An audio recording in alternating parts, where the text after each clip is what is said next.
हे जुमलो भी बुध जाए मता तू रोजे रखण वारे टेम ते पंजन पंजन तामन ते रोजो रखे तुझे पाड़े में गरीब रात वारी मानी गरम करे खाए तुझो रोजो को न थी दो अज फतवा थी बस भले आलमन को पुछा कर तू पंज पंज ताम खाए तुझे पाड़े में अल्लाह तो के ताकत भी दिनिया तुझे पाड़े में रात वारी मानी गरम खाई रोजो तारकन रात वारी भाजी गरम करे रोजो तारकन तुझो रोजो को न थींदो शाम जे टेम ते तो वट फल फ्रूट पयान शरबत पयान रूह अफ़ज़ा पयान पर तुझे पाड़े में नलके वाले पानी ते रोजो ता खोलन तैयार तुझे रोजे जो हाल छा थींदो उन पाड़े वारे गरीब ते भी नजर कजाए शाम जो जडे मोटे न शाम जो जडे मोटे ये समोसा पकोड़ा फ्रूट वतियूं तो पाड़े वारे के बेवब जे बचड़न जे ला जुदा वतियूं अच जाए दावा पाड़े वारे गरीबन जे लाए 50 जो जुदा वतियूं अच जाए उन दे शरबत जो शीशो भी मोकिल जाए यार हकीकी इंसानियत न के चबी आवल बियो खाई ढो करे पो पंजो पेट ढो करे बुधो रोजे में सेहत सही थींदी तव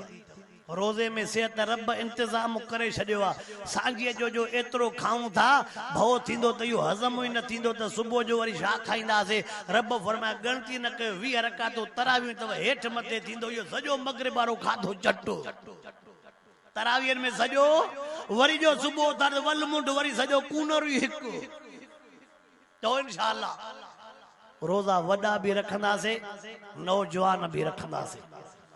मर्द भी रखंदा से चो इंशाअल्लाह मायूं भी रखंदा से रोजे का आगे में रमजान जे रोजे का आगे में ये घरन में धमचर ब्या ट्रिया शैतान जे राजी करण वारा कम चो इंशाअल्लाह सब खत्म कबा तो चो इंशाअल्लाह सब खत्म कबा तने वनी रोजो थींदो हिकड़ो महीनो तक कुछ ख्याल कयूं अब एकड़ो महीनो तक कुछ ख्याल कयूं ओड़े जो पाड़े जो मस्जिद जो के कुराड़े जो सुराड़े जो के मिस्कीन गरीब जो एकड़ो महीनो तक हकीकी इंसान थियो त पो रोजो भी कबूल पवे रब अजुर भी दींदो तो इंशाअल्लाह जेतरो थी सकदो रमजान शरीफ में तिलावत घणी कबी